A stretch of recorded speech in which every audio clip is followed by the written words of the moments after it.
Bonjour à tous et bienvenue pour un moment exceptionnel de cinéma. L'heure est totalement exceptionnelle, un vendredi 17 heures.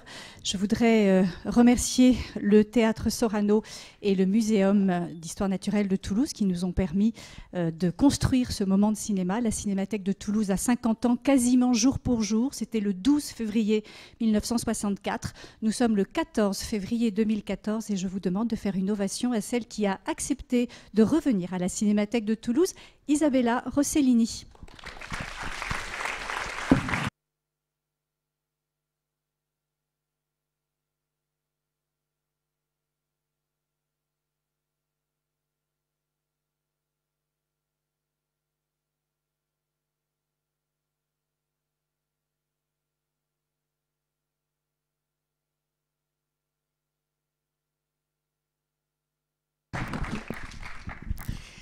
Bonjour Isabella Rossellini. Bonjour. Merci beaucoup pour votre fidélité à la Cinémathèque de Toulouse.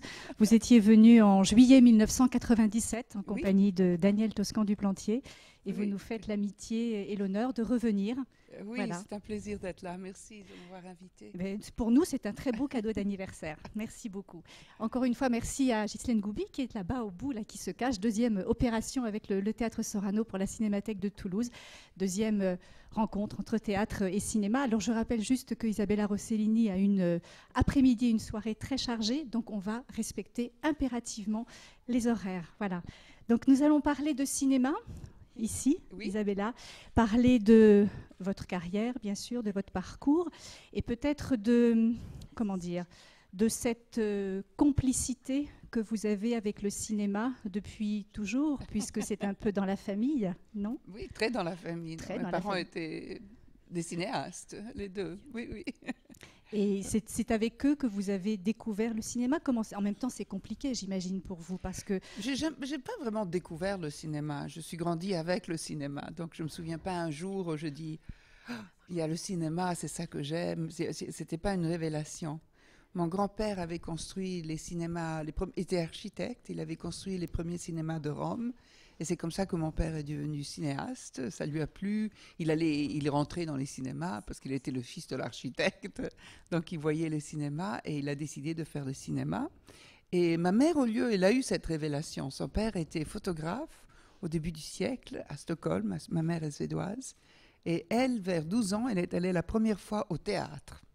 Et là, elle a eu comme une révélation, ce qu'on appelle en anglais de « ha-ha moment ». Elle a dit « Ah, c'est ça que je veux faire, je veux être actrice ». Et elle a toujours adoré d'être actrice, elle était une grande actrice. Vous venez de lui consacrer un livre absolument magnifique. Je vais poser le micro et peut-être que vous allez pouvoir en parler de ce livre magnifique, Ingrid Bergman, Actes Sud, Institut Lumière. Bon, ma mère, en 2015, elle aura 100 ans.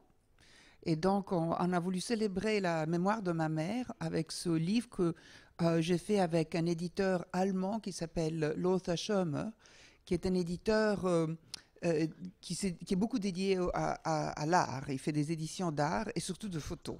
Parce que mon grand-père, justement, était photographe. Donc, on avait toute l'archive de mon grand-père qui n'était pas connue. Et donc, même, ils étaient sur des planches d'argent, la vieille technique. Et donc, on a retrouvé cette planche, on les a publiées. Maman était très organisée, elle était suédoise, donc elle était très ordonnée. Et quand elle est morte, elle nous a laissé un archive très riche de papiers, de lettres, de journaux, journal, on dit, et aussi de photos. Et donc, la plupart, disons le 70% des photos qui, dans le livre, viennent de l'archive de ma mère, et puis de l'archive Magnum et Getty aussi. Dans ce livre, on suit toute la carrière éblouissante de votre mère. Et en même temps, ce qui est vraiment admirable chez vous, c'est que vous avez une relation très apaisée à tout ça, très simple finalement. Elle reste votre mère et en même temps, vous avez fait du cinéma et vous faites du cinéma. Maintenant, j'ai 60 ans, donc c'est apaisé. Mais quand on est jeune, évidemment, on veut... on aime... Je me demandais si je voulais faire du cinéma parce que mes parents ils étaient très connus, ils avaient eu beaucoup de succès. Et donc, j'étais très intimidée de me mettre à faire du cinéma. Et j'avais envisagé de faire les costumes du cinéma. J'avais toujours pensé quand même de travailler dans le cinéma.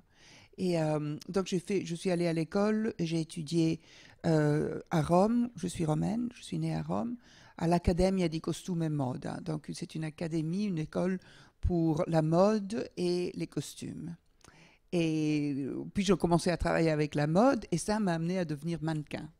Et donc, j'ai eu un très grand succès comme mannequin et j'ai adoré parce que là, j'adore la photo. Donc, je travaillais avec les plus grands, de Avedon, Penn, Bruce Weber, Paolo Roversi, Peter Lindbergh, tous les grands. Et donc, j'ai eu une très grande carrière qui a duré pendant très, très longtemps. Plus longtemps que d'habitude, parce que les mannequins ont des carrières brèves, de 4-6 ans. Moi, au lieu, ça m'a duré presque 20 ans. Et, euh, et après ça, j'étais très contente d'être mannequin parce que voilà, c'était à peu près, c'était un peu comme le cinéma parce qu'il y avait la photo, mais c'était dans un autre domaine. Et donc je me sentais, quand on est jeune, on veut vraiment être indépendant de sa famille. On a besoin de se sentir capable en soi. Donc la mannequin m'a beaucoup donné du courage et tout le monde me disait, parce que j'étais mannequin, et beaucoup de mannequins devenaient actrices. C'était comme une évolution presque normale que je me suis dit, voilà, ben, je vais essayer. Et là, j'ai évolué de mannequin à actrice et maintenant aussi je fais la mise en scène. Et maintenant, je suis plus intimidée parce que quand on devient vieux, on est plus intimidé et c'est un des plaisirs de la vieillesse.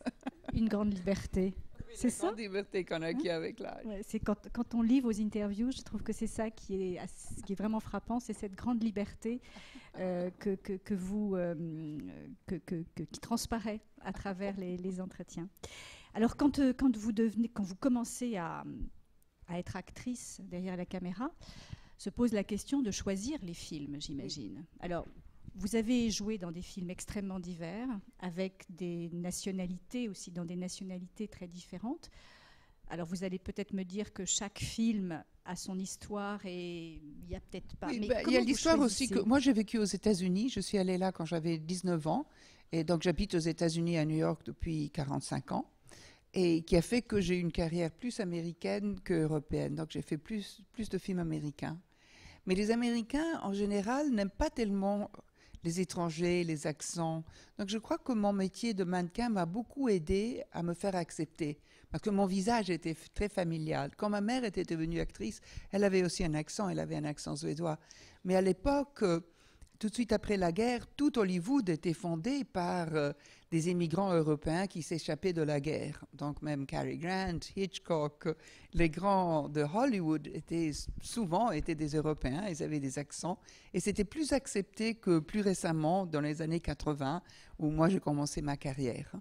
Mais tout de même, j'ai eu une belle carrière d'actrice qui m'a amenée aussi à faire beaucoup de cinéma indépendant américain. Je crois que c'est un mélange entre un choix à moi, parce qu'en étant européenne, j'avais une culture qui me faisait apprécier beaucoup ce qu'on appelle les auteurs, donc donner beaucoup d'importance aux metteurs en scène. Donc j'ai choisi des metteurs en scène comme David Lynch, ou Guy Maddin, ou Peter Weir, Peter Greenaway, donc vraiment très, très auteurs. Et de l'autre aussi, je crois que Hollywood m'a accepté si et non, parce que j'avais un accent, donc j'ai fait certains films avec les studios, mais pas tellement. Donc c'était un mélange de... Moi, j'avais une tendance à choisir des films plus artistiques par ma culture européenne, et en étant la fille de Roberto Rossellini, lui, il a fait que des films artistiques. Et de l'autre côté, évidemment, j'avais aussi envie de faire les grandes filles de Hollywood, que j'adore. Mais il y avait des fois des hésitations. Donc j'en ai fait quelques-uns, mais pas une énorme quantité. Et c'est le scénario qui, en général, qui vous donne envie de faire un film, ou bien c'est l'auteur qui... Les deux, mais c'est l'auteur surtout, parce que des fois, on peut recevoir un scénario. Par exemple, j'ai travaillé avec Peter Weir, le metteur en scène australien, et on avait un script, on a fait un film qui s'appelle Fearless, mais je ne sais pas le titre en français. C'était avec Jay Bridges. Et le scénario était moins était moins original que le film. Donc, quand j'ai lu le scénario, il n'était pas mauvais. Mais je savais que Peter Greenaway apportait, Peter Weir, pardon, aurait apporté une vision très, très importante. Donc, pour moi, c'est plus important le metteur en scène. Mais des fois, j'ai accepté aussi ou simplement le scénario, ou des acteurs. Des fois, on a vraiment envie de travailler avec des autres acteurs qu'on connaît amis. Et il y a un acteur américain qui est très connu en Amérique au théâtre qui s'appelle John Lithgow, avec qui j'ai fait 4 ou 5 films. Lui, il est surtout connu au théâtre, mais il fait de la télévision, mais pas des choses extrêmement artistiques. Et moi, j'ai souvent travaillé avec lui dans des choses pas trop artistiques, mais simplement parce que c'est le plaisir de jouer avec lui. Qu'est-ce que vous attendez d'un metteur en scène, justement, d'un réalisateur sur le tournage? Est-ce que vous attendez qu'il vous dirige ou est-ce qu'au contraire, vous aimez être libre sur le tournage? Les deux, je veux dire, le script est toujours, le scénario est toujours une indication de quelque chose, mais quand on travaille avec un auteur, on est au service de sa vision. C'est inutile de dire, mais moi, je l'interprète différemment, parce que si ça commence, on va se battre, et voilà. Donc moi, je me suis toujours sentie interprète. Donc je joue la scène, si je les vois pas contents, je dis mais qu'est-ce qu'il y a qui va pas? Tu veux que je suis plus agressive, moins agressive, que je suis plus, tu vois. Et donc je joue différemment. J'aime beaucoup quand il y a des possibilités de répétition, justement parce que on peut calibrer exactement. Parce que un mot, on peut pas savoir, même si comme il est écrit, le scénario te donne une atmosphère du film, mais tu n'es pas tout à fait sûr. Il n'y a pas la musique, on ne sait pas encore les lumières que le directeur de photo va faire pour créer une atmosphère.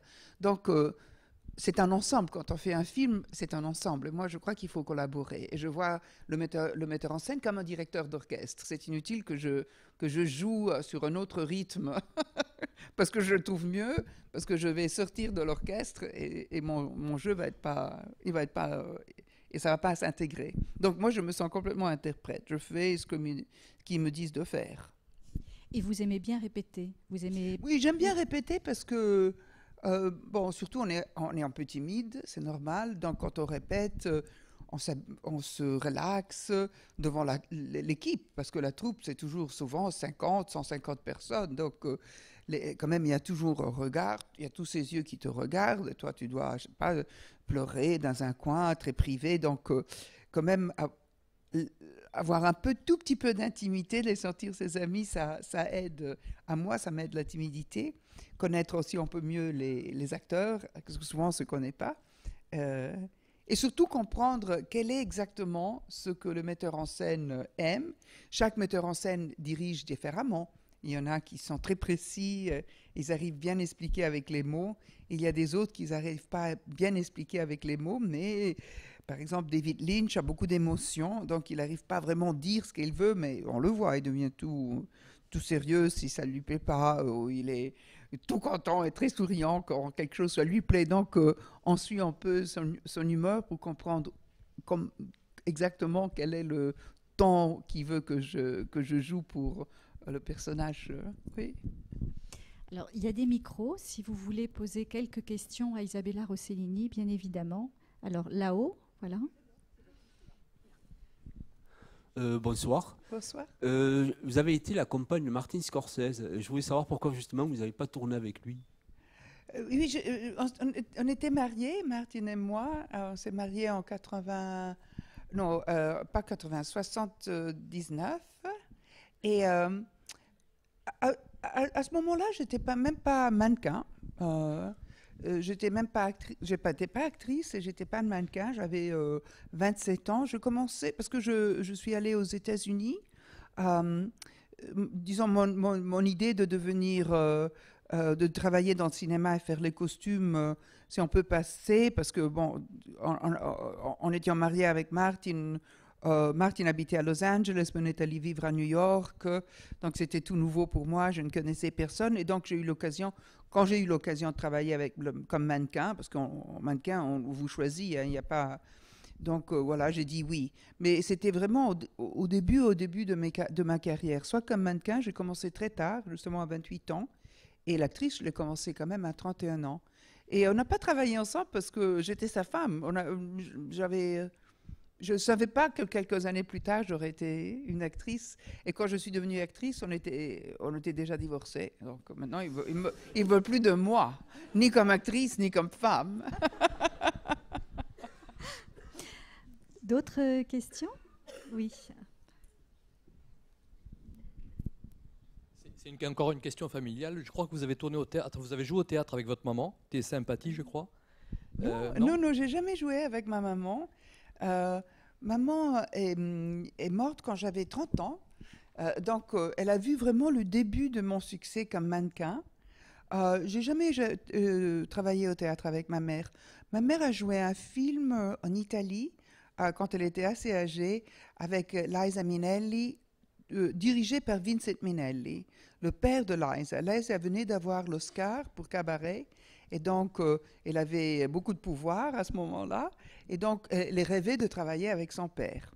Et son père était très vieux, ça faisait plusieurs années qu'il n'avait pas travaillé, ce grand metteur en scène. Et donc, il a fait un film avec ma mère et Liza. Et ma mère, le film a été tourné à Rome, où moi, je suis grandie à Rome. Donc, c'était un plaisir parce que c'était une affaire de famille. Et en plus, c'était à Rome que c'était notre ville de famille. Et donc, j'ai joué avec maman dans un tout petit rôle dans ce film. Mais je n'étais pas actrice, c'était juste pour lui tenir compagnie un jour sur...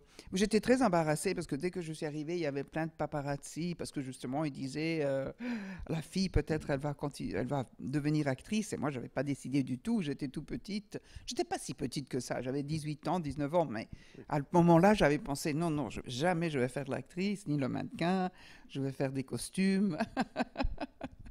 Mais c'est la seule fois, malheureusement. J'ai travaillé avec mon père sur les costumes. Mon père travaillait avec sa première femme. C'était c'est là qu'elle faisait les costumes pour ses films. Et donc, j'ai fait son assistante sur plusieurs films de mon père. Je reviens au présent. J'aimerais vous demander comment s'est passée votre collaboration avec Jean-Claude Carrière, parce qu'on a eu la chance de l'avoir aussi ici. Alors ce soir, c'est pour ça que je dois partir bientôt. Ce soir, je fais un monologue que j'ai écrit avec Jean-Claude Carrière sur la vie sexuelle des animaux. Donc il y a quelques années, il y a à peu près 6 ans, j'ai commencé à faire la mise en scène moi-même de certains films que je l'ai fait avec une compagnie de télévision américaine qui s'appelle Sundance, qui est dirigée par Robert Redford, qui fait aussi beaucoup de cinéma indépendant, des cinémas expérimentaux, etc. Et donc, j'ai fait une série de films très courts qui s'appelaient Green Porno, sur la vie sexuelle des animaux, qui ont beaucoup de succès. Depuis, on les a fait 8, et depuis, j'en ai fait une 40aine, parce qu'ils continuent à me demander de plus. Parce que après que j'ai fait la mannequin, l'actrice, quand j'ai eu à peu près 55 ans, je suis rentrée à l'université. J'ai presque arrêté de travailler. Je suis rentrée à l'université faire des études de biologie. Et donc, je me suis mise aussi à écrire, parce que le cinéma, quand même, ça reste en famille. Et je me suis mise à écrire ces scénarios drôles sur la biologie. Et mon amie, Carole Bouquet, l'actrice, est très amie à moi. Et Carole avait vu ces films qui sortaient en Amérique. Et quand je viens à Paris, je vais souvent dîner avec elle. Et c'est Carole qui a eu l'idée d'en faire un monologue, de faire comme une espèce de conférence comique. Et donc, c'est elle qui m'a mis en contact avec Jean-Claude Carrière, avec qui il avait travaillé plusieurs fois dans le film de Louis Bourñuel. Et voilà, et ce soir, je vais le présenter, ce monologue, que je suis en train de faire une tournée un peu partout dans le monde. C'est à 20h au Théâtre Sorano. D'autres questions? Alors moi, je vais vous poser une question sur les langues, parce que vous parlez admirablement le français, vous jouez dans différentes langues. Est-ce que ça demande quelque chose de particulier quand on est actrice et qu'on change de langue? Oui, c'est difficile. Le monologue est très difficile, surtout parce que hier soir, je l'ai fait en anglais, ce soir, je le fais en français. Et quand on apprend quelque chose par cœur, les mots viennent de la tête, mais viennent d'une manière désordonnée dans des langues différentes. Donc, des fois, hier, j'ai commencé à parler en français, puis je me suis arrêtée, j'ai dit pardon.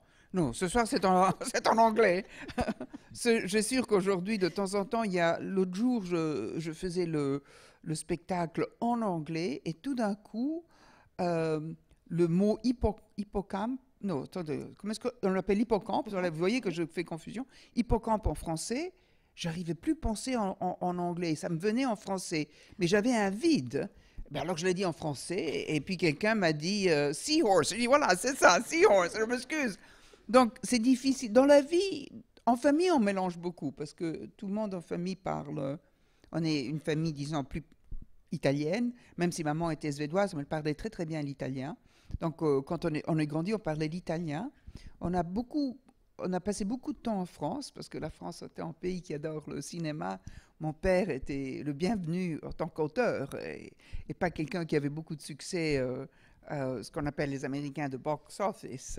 Mais il produisait beaucoup de ses films en France. Donc nous, on est grandi en parlant français et italien, mais italien à la maison, français parce qu'on était souvent en France. Et depuis, je suis allée aux États-Unis et j'ai appris l'anglais. Et donc oui, le monologue, je le fais en 3 langues, et j'ai souvent travaillé en 3 langues. J'ai fait quelques films en français, pas beaucoup, mais quelques-uns. Et en termes on va dire de metteur en scène, les nationalités, les cultures, pour vous, induisent des relations différentes à la caméra? Est-ce qu'il y a une culture, ou est-ce que c'est simplement ce que vous venez de dire sur le plan technique de la mémorisation?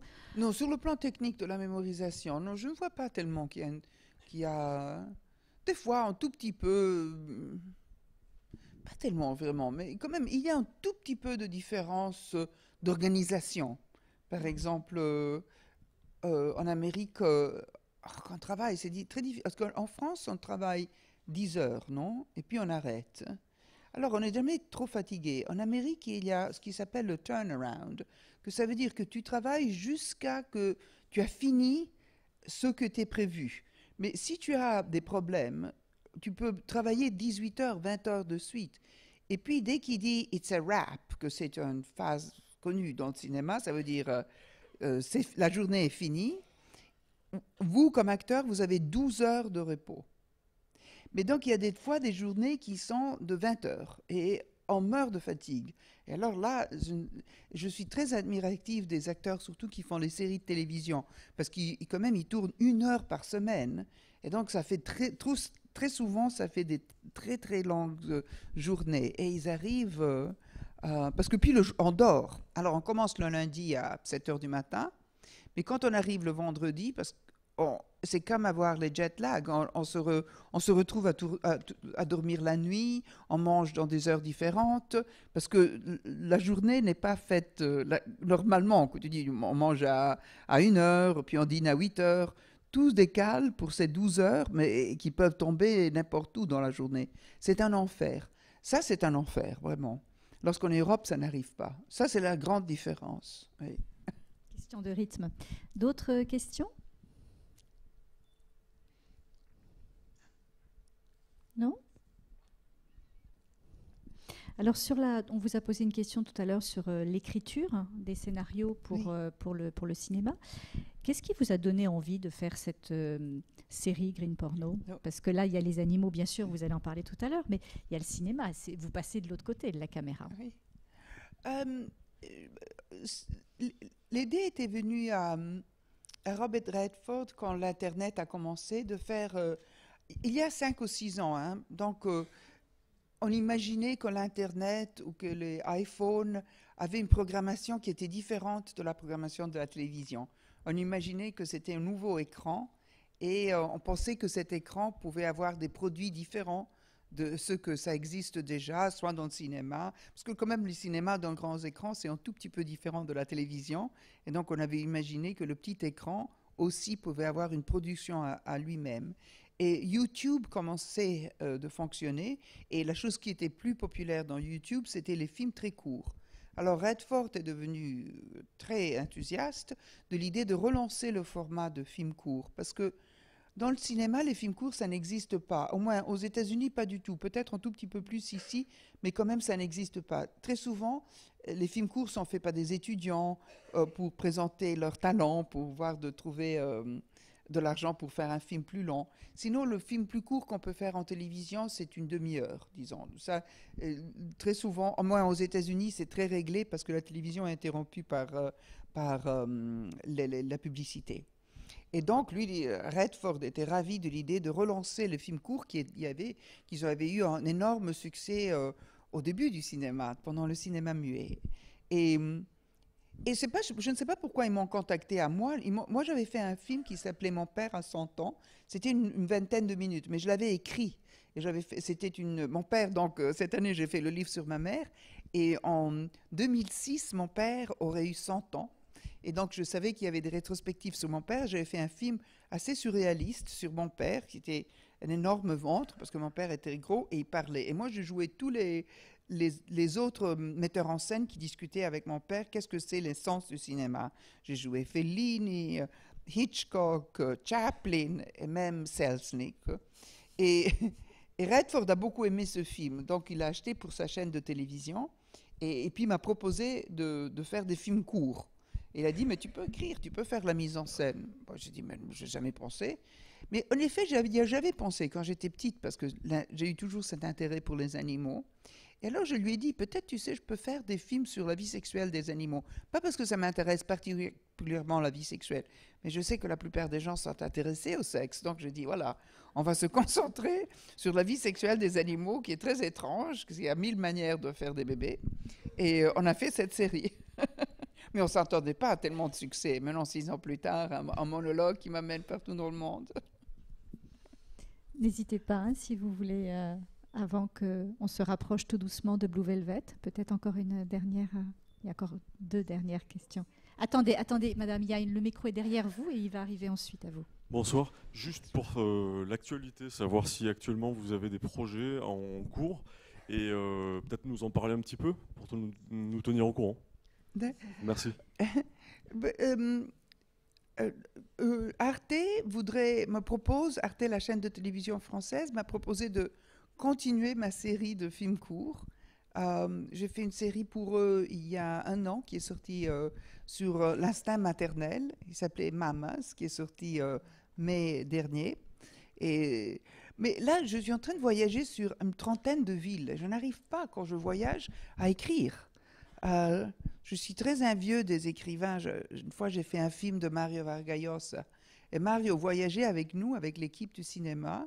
Et quand on était dans les avions, quand on était en voiture, lui s'y mettait dans un coin et il écrivait. Je lui disais, mais qu'est-ce que tu écris? Je suis en train d'écrire mon nouveau roman. Oh, quelle chance! Moi, je dois me renfermer à la maison, arrêter le téléphone, arrêter les emails. J'ai beaucoup du mal à écrire. Et donc, je voudrais écrire un autre monologue ou une série pour Arte de films courts. Parce que maintenant, le format, ça marche très bien, donc ils veulent continuer. Mais moi, maintenant, j'ai le format aussi. Et j'ai l'équipe, parce que quand même, quand on fait un film, on a l'équipe. Mais je vais terminer mes études de biologie. Donc, pour moi, ça, c'est une priorité. Et puis, je vais continuer. Je me vois un peu comme une artiste qui est inspirée par la biologie. Comme, je donne toujours l'exemple d'Agatha Christie qui était inspirée par les assassins. Moi, elle écrivait des romans policiers. Et moi, je vais, au lieu de faire des films ou des monologues, c'est plus facile presque de faire... La chose plus difficile pour les metteurs en scène, c'est trouver l'argent. Ça, c'est un problème énorme. Donc, je ne me mets même pas à chercher de l'argent pour faire un film pour le cinéma parce que je vais perdre mon temps et ça va me prendre tellement de temps que je préfère faire des choses plus possibles. Donc, je sais que le producteur de monologue est très content. Donc, j'imagine que je peux le convaincre de faire un 2e monologue sur le même sujet. Arte me propose de continuer la série de films courts. Donc, j'avance sur les choses qui sont possibles. Une autre question? La réponse était déjà là. Et en tant qu'actrice, vous savez, comme mannequin, je ne travaille plus depuis 20 ans parce qu'ils ne nous prennent plus quand on est vieux. Et l'actrice aussi, c'est un peu la même chose. De temps en temps, on propose un film, et surtout, c'est toujours des rôles secondaires. Alors, c'est bien, je veux dire, je le fais, mais moi, j'ai besoin d'être plus active. Je n'arrive pas à attendre, travailler 1 mois par an. Ça, j'arrive pas. Donc, voilà. je vais continuer à soit étudier ou à faire des films à moi. Bonsoir. Question devant. Je voulais savoir comment c'est... pardon. Alors, en haut d'abord et puis ensuite ici en bas. D'accord. Bonjour. Bonjour. Voilà, en fait, je suis assez curieuse de votre vie d'étudiante et je trouve que c'est un vrai sujet de cinéma aussi, vous, à l'université. Est-ce que vous pouvez nous en parler un petit peu, comment ça se passe? Alors, je crois que peut-être c'est... Je ne suis pas la seule étudiante de mon âge dans la classe. Des classes sont à peu près entre 20 et 25 personnes. Je suis en train de faire un master et il y a quand même 3 ou 4 personnes dans la classe qui ont à peu près mon âge.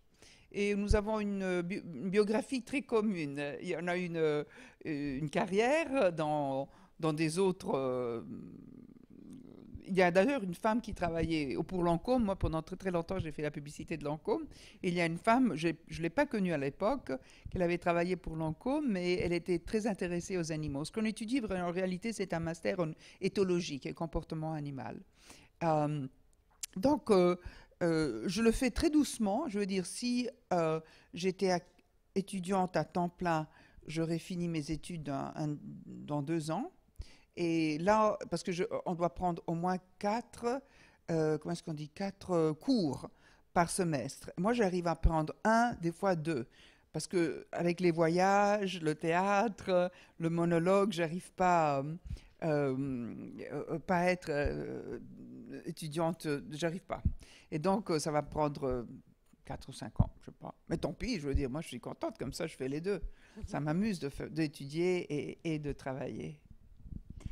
Une dernière question en bas. Oui, bonsoir. Je voulais savoir comment s'était passée votre rencontre avec James Gray pour atterrir sur le film Two Lovers. Est-ce que c'est vous qui avez demandé à travailler avec lui? Two Lovers. Non, c'est lui qui m'a appelé. Ça, c'est un film de James Gray qui s'appelle Two Lovers. C'était le même titre en français? Non, je ne le connaissais pas, James Gray. C'est lui qui m'a contacté, donc je connaissais son cinéma, j'avais vu son film L'île d'Odessa, et il est charmant. Il est un homme charmant. Je crois qu'il est extrêmement talentueux aussi. J'ai adoré travailler avec lui. Il est très cinéphile, donc on a parlé beaucoup du cinéma. Il m'a beaucoup ému parce que il a fait une projection des films qui lui inspiraient Two Lovers. Et donc, il avait invité toute l'équipe voir ces films. Et il y avait aussi les chauffeurs, les électriciens. Eux, ils étaient complètement indifférents. Je voyais qu'ils étaient là en disant « Oh, mon Dieu, c'est des metteurs en scène qui nous cassent les pieds ». Et lui montrait leurs films, lui parlait de l'art. Il était plein. Il m'a tellement ému parce que c'était quelqu'un de tellement plein de passion. Et j'aimerais beaucoup travailler encore avec lui. Oui, j'ai adoré faire ce film. Oui, il était beau. Mais c'est un des derniers films que j'ai fait. Alors, on se rapproche du film que vous avez choisi, Isabella, pour la Cinémathèque de Toulouse, Blue Velvet.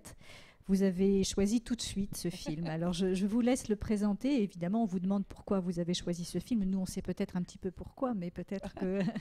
Bon, je crois parce que c'est le film comme ma mère avait Casablanca, mon père avait Rome-Ville ouverte. Il y a toujours une film qui te définisse comme actrice. Blue Velvet, peut-être, c'est le film que j'ai fait qu'il a eu plus de succès, même s'il est un film très original, très à l'avant-garde, quand il est sorti en 86. Le metteur en scène est David Lynch, que je crois qu'il est un des plus originaux des metteurs en scène.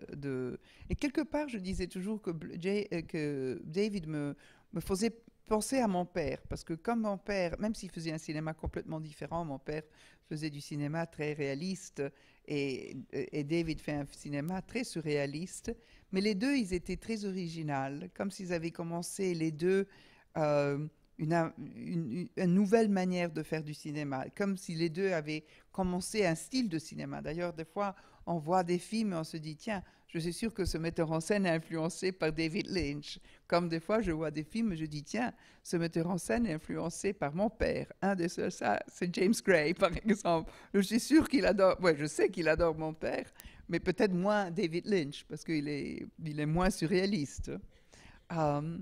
David est, comme je disais avant, il est très doux, il parle pas beaucoup, ou quand il parle, on ne comprend pas tellement bien ce qu'il dit, de toute façon, mais il est plein d'émotions. Donc, on sait toujours s'il est content, pas content, de mauvaise humeur, de bonne humeur. Donc, il vous dirige comme ça. Blue Velvet, c'était mon 3e film. J'avais fait un premier film en Italie avec les frères Taviani. Mais à l'époque, quand je l'avais fait, je ne me suis pas pensée actrice. Mon père était le président du Festival de Cannes et il est mort d'une crise cardiaque 5 jours après avoir donné le palmarès à un film qui s'appelait Padre Padrone de Paolo Vittorio Taviani. Et moi, j'accompagnais mon père à Cannes pour ne pas le laisser seul. Et donc, les Taviani, 6 mois plus tard, ils ont fait un film et ils m'ont offert le rôle. Et moi, je l'ai accepté simplement comme ça, comme une espèce d'hommage à mon père pour rester avec eux. Ça, c'était un film en 16 mm qui avait pris le prix à Cannes. Donc, voilà, on l'a fait dans un moment de grande tristesse par la mort de mon père, d'une crise cardiaque et par complicité. Mais moi, et en plus, en Italie, vous savez, le néoréalisme, les films de mon père, souvent, les acteurs ne sont pas des acteurs professionnels. Donc, j'ai pas pensé, j'ai dit, bon, je vais faire l'actrice, c'est une belle aventure de travailler avec les Taviani, mais je me voyais pas comme actrice du tout.